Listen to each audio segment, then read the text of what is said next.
శాంతి ప్రసాదించు దీవెన గృహమిది, స్వస్థత కలిగించు అమృత జలనిధి.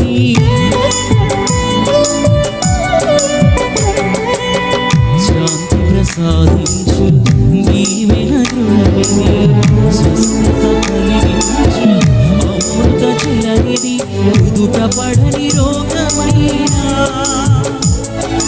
ఎదుట తొలిచి వేదనైనా, ఎదుట పడని రోగమైనా, ఎదురు తొలచు వేదనైనా తొలగిపోవును ఆలయాల చేరును. పలుకు సుఖములు ఆ ప్రభుని వేడెను, మందిరములో